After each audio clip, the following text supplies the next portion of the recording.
Hello everybody and welcome to this week's video. As I mentioned last week, I am reading the Briar series by Elle Kennedy. In September did a video where I read the whole off-campus series and I absolutely loved it, so of course I went out and bought the rest of the hockey romances that Elle Kennedy has done because clearly I'm a fan. So in this video I'll be reading The Chase, The Risk, The Play and The Dare. But I will confirm now, I keep forgetting what book is called what, so if I get it wrong, I'm sorry, but also it doesn't really matter if I'm reading the right book. So I have actually already read The Chase because I started filming this and then I lost the footage of the intro, but for now, going into the series, I know nothing about it. I don't know the tropes, I don't know who's in it. So yeah, let's cut to me reading The Chase. So, I am exactly 50% through the first book. It's called The Chase. I keep muddling up the names of this series because they're all very similar. But I think it's called The Chase. And I just needed to read you a quote that I just read because I love it so much.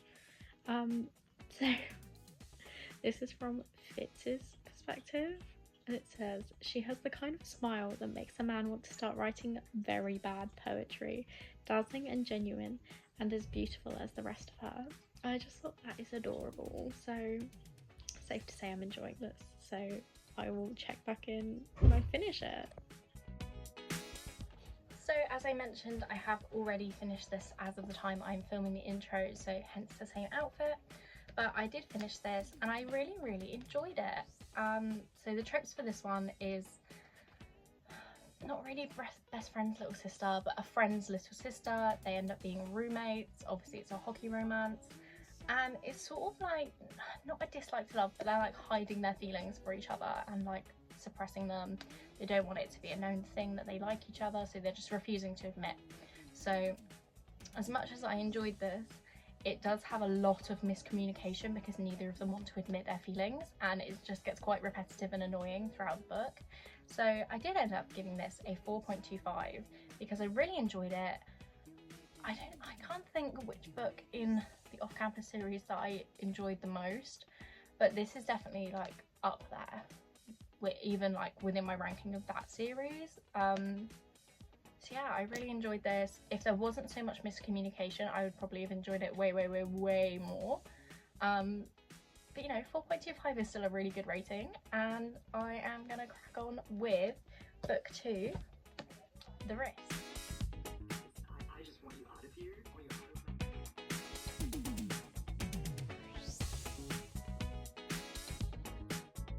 So, I can't really remember what I said in my last update, but I think I was partway through The Risk when I was doing that one, I think. I've now finished it. I don't know where I stand with it, because initially I was going to give it a 3 because I just didn't really gel with it. Like, the story was good, it was fine, like readable, but probably not one of my favourites. But I don't know. I don't know. I'm now mostly through the play, and I don't know what I think about this either. We'll start with The Risk. So The Risk follows Hunter. No, that is completely wrong. The Risk follows Jake, who is on a rival hockey team, and Brenna, who is the daughter of Briar's coach. I like the premise. Premise was good. The execution, maybe not so much, but maybe it's a 3.5-ish. It's like, the more I read of the play, the higher my rating of The Risk gets. So it was good, I enjoyed it, I like the characters, but just something about it wasn't hitting for me. I can't even explain it. But the play, which I'm now reading, again has sort of boggled my brain, like for the majority of it, because I'm now, how far in am I? I'm almost 300 pages in, I think. Yeah. The majority of it so far, our main girlie, Demi, has had a boyfriend that is not Hunter, who is the love interest, which I don't actually think I've read a book where the female main character has a boyfriend already. So that I was a bit like, where's this going? Where is this going? There wasn't cheating on her part, so I guess it's fine. But there was definitely some indication that she fancied Hunter before she was out of a relationship, which I'm not necessarily saying is a bad thing. Like, if it fizzles out, it fizzles out. But it's just, I've never seen that in a book before.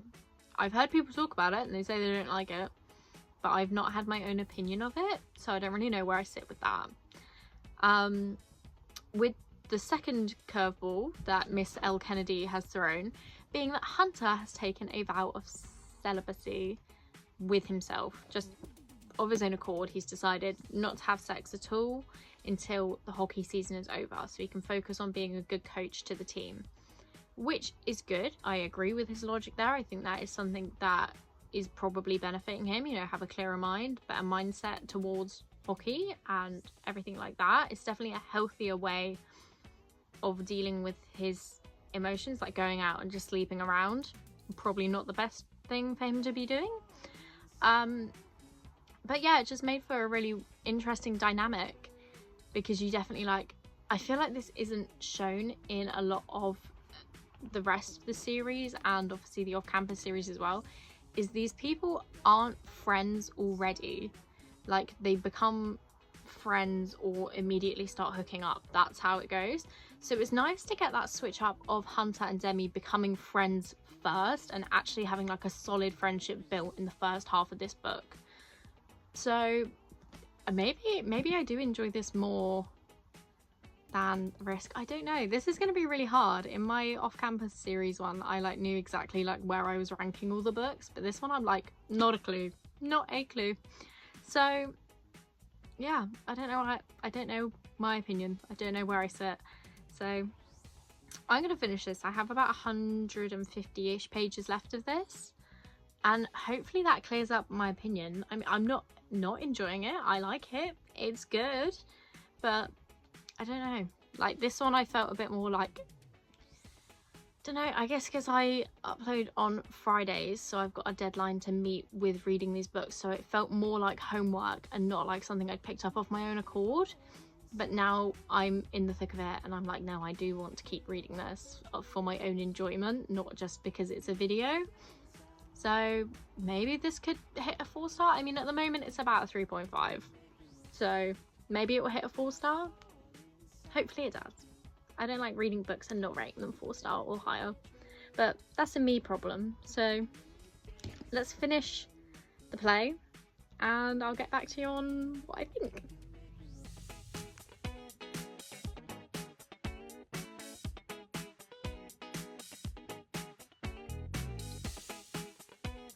All the books for this video. I realised I haven't actually given any updates on the final book at all.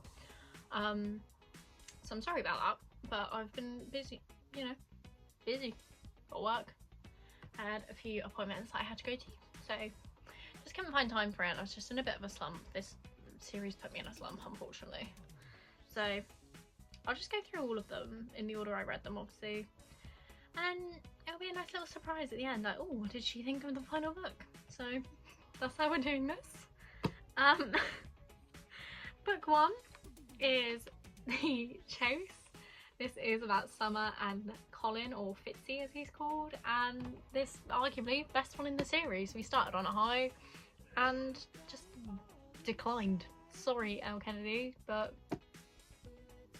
wow, it's my opinion anyway, isn't it? So sorry, I'm in a really weird mood, so I'm sorry if all of this is coming off really flat and dull, but yeah, I'm just not feeling it this week. Anyway, so this one is a friend's little sister trope. They end up being roommates. Obviously it's a hockey romance, all of these books are. And yeah, this is just, I thoroughly enjoyed this one. Very fun, very, I don't know, it was different to the off-campus series, which is what I'm looking for, you know, like they can't all be samey, otherwise I'm gonna get bored, you know. I've already read 5 books by this author on the same topic. Like, needs to be interesting to continue. yeah, I like this. I thought Summer and Fitzy had chemistry, obviously. I thought their conflict was the least irritating of the bunch. So, because it wasn't really either of their faults. So, I enjoyed this. I think I gave it a 4.25, and you know what? I'll stand by that. At minimum, this will be a 4, so I'm happy with that ranking still. And at the end of this, I will obviously tier rank all the books that I've read. These are upside down, that's quite annoying. The next one I read is The Risk. This was about Brenna and Jake. So Brenna is the Briar coach's daughter, and Jake is the captain of the rival hockey team, which, brilliant premise, thoroughly enjoy that. But just something about this book when I was reading it didn't sit with me. I didn't enjoy it as much when I was reading it. But on reflection, I think I will give this a 4. I think I said in one of my last clips that maybe that the more I was reading of the series, the higher my rating of this book was getting. I stand by that. It has thoroughly improved. I think I said it was a 3 when I first read it, and now it's a 4. So moving up in the world. I thoroughly enjoyed this. It was like a fake boyfriend thing to try and get her a job she wanted. Also, if you can hear it snoring, I don't know if you'll see him, the dog behind me. So sorry about that, but I'm not going to move him. He's happy and sleeping. So yeah, I thoroughly enjoyed this one actually, so I will give it a 4. I will bump it up 4 stars for this one. Thoroughly enjoyed. Then we've got the play by Elle Kennedy. Don't know why I said that. We got the play, which is about Demi and Hunter, which when I was reading this, I was a little bit on the fence because for the first half of this book, Demi is dating someone else. So it was definitely an interesting starting point because we had Demi in a relationship with a different man, and Hunter had taken a vow of celibacy. I think I did mention that in my last clip, which is a good place to start. I think that's interesting. Like, oh, is he going to break his vow? Is she going to break up with this guy? Is she going to cheat on him? Which obviously, cheating trope, never a good thing. I would not enjoy that personally. But none of the bad tropes that I was anticipating happened. Again, I think I really enjoyed this. I'm gonna give it a 4 star. It was sitting about a 3.5 when I was unsure of where the plot was going. I just remembered actually there was not a conflict. What am I thinking? A pinnacle moment near the end of this book. I think maybe I will bump it up. I think this could be a 4.25 as well. I think it could be a 4.25, maybe a 4.5 if I think about it any harder. I really enjoyed this one. I thought it was great. They had really good chemistry. They developed a really good friendship first before they did anything. So yeah, really enjoyed this. I feel like I'm doing a really poor job of explaining these books, but if you've read them, I'm sure you'll agree they are quite samey because obviously it's the same author with the same set of people. So yeah, I will say I'm still disappointed. My favourite character was Mike Hollis. Didn't get a book for him, and I really didn't like his girlfriend that he ended up with, so I thought she was thoroughly irritating, and I was looking forward to getting a book where they split up.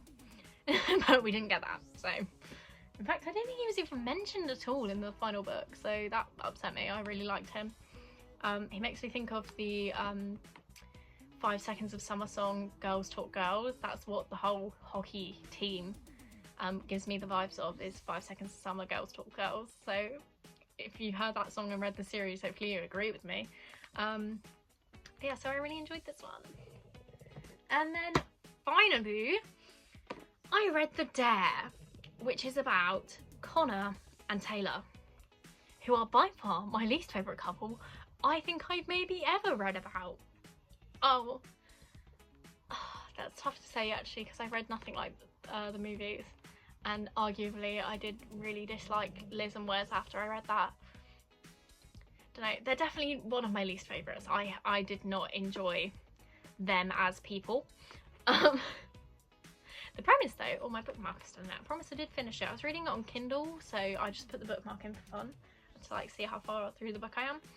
But yeah, so this follows Connor, who's obviously on the hockey team, like Mr. Popular, got all the abs and the body and the looks, and Taylor, who is a larger girl from what the book says, but the cover I still wouldn't class her as that. So that's like her main thing. Her main insecurity is her body, and how she looks compared to other girls.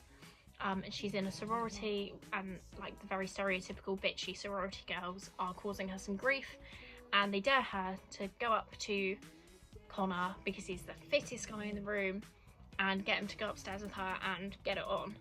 And instead of doing that, she goes over and says, look, these girls have dared me to do this, will you just come upstairs with me and make it seem like we've hooked up? And he says yeah. So starts off as a dare, hence the name, and then they keep fake dating to keep up appearances, and then it all just deteriorates and they become horrible people. That's my takeaway from this book. Maybe dramatic from my end, but my issue with this is it had the miscommunication trope done not once but twice, to the point that they break up twice, and with both of them being in the wrong. So essentially, slight spoilers, I don't think it is though, Connor gets himself into a bit of trouble, and instead of talking to Taylor, he just deflects and cuts things off with her, doesn't want to be with her because he doesn't want to drag her into it, and he says some hurtful things. They then talk about it, get through the problem, and get back together. Then Taylor has something horrible happen to her, and instead of talking about it, she deflects, breaks up with him, and then they have to go through all that again. But this time she said some really hurtful things. So he said some bad things, she said some bad things. I personally probably wouldn't have forgiven either of them for what they did if they did it to me. Maybe I'm just a horrible person and petty, and I am in the wrong for saying I wouldn't forgive them, but I personally wouldn't. And I think that having two people that clearly have trust issues and communication issues in a relationship is just gonna completely backfire. Oh my god, and another thing that happened in this book, so a big plot line in this is that Taylor is a virgin. She's 21, never had sex, which obviously there's nothing wrong with that, but in a house full of sorority girls, there's a lot of pressure to do that. And she goes a long while, you know, with Connor, fooling around, not doing the actual deed. And then it's after one of these stupid breakups and get back together that they do it for the first time. And I, again, can't, like, in my brain, I wouldn't do that.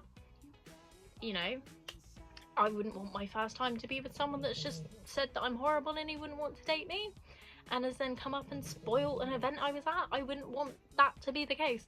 So I don't know if I'm just reading into it too much. I don't know if I've just got fed up having read what is essentially the same book 4 times in a row. But I just didn't enjoy this one as much. But yeah, I think this one maybe I'll give it a 2.5. The dog is getting louder, I'm very sorry. I think I'm going to give this one a 2.5 out of 5, which is upsetting because I loved the Off-Campus series. I, you know, didn't hate these 3 books. You know, I've rated them all a 4-star at least, which, whilst I didn't thoroughly enjoy sitting there and reading them at the time, thinking back, I did actually really enjoy them, and I probably would pick them up again when I'm in a better mindset. So, but this one I can't. And I looked on Goodreads, and that other people's reviews are pretty similar in that they didn't like the miscommunication at all. It just spoiled the whole book for me. It was alright up until that point. So first half of this book probably would have been about a 4-star, maybe even more. I really enjoyed it, and then the second the miscommunication kicked in, I lost interest. I dropped that rating so low. So that's unfortunate, but that is sometimes what happens. You can't have 4 bangers in a row all the time. So my official rating of this book is obviously The Dare is in 4th place. Didn't enjoy this one very much at all. Was such a slog to get through it. For completionist's sake, I felt the need to finish it. I didn't want to DNF it, but last place for this one. Then I think it would have to be The Risk would be 3rd because it's a 4-star. I think that sounds about right. This might change. They're all very similar to me, so I think I'll put this one in 3rd. And then, oh, I don't know with these ones. I think this will be 2nd and this will be 1st. I think Hunter and Demi were my favourite couple, and like had the most interesting storyline, which is weird because I think this is the biggest book and normally I lose interest by that point. So yeah, I think this was my 1st place. Hunter and Demi, the play, they win. But Summer and Fits were also very cute, but again, because this was like the start of the series, I think it just laid the groundwork for the rest of it very well. But there you go, that was me reading the off-campus, nope, incorrect. This was me reading the Briar U series by Elle Kennedy. I mean, I've got a lot of Elle Kennedy books left to read, but I can't say I'll be doing that before the end of the year at least. Maybe I'll limit myself to one a month so I don't get burnt out reading them like I did this time. So thank you for watching, and I will see you next week with what should be my November wrap up. So look forward to that. As of current, they're all in videos already, so you can probably see what I've read, but hopefully I'll be able to jam in another book or two by the end of the month, because it's currently the 28th, so I've got 2 days and I'm not doing anything in either of those days. So I will see you next week. Bye!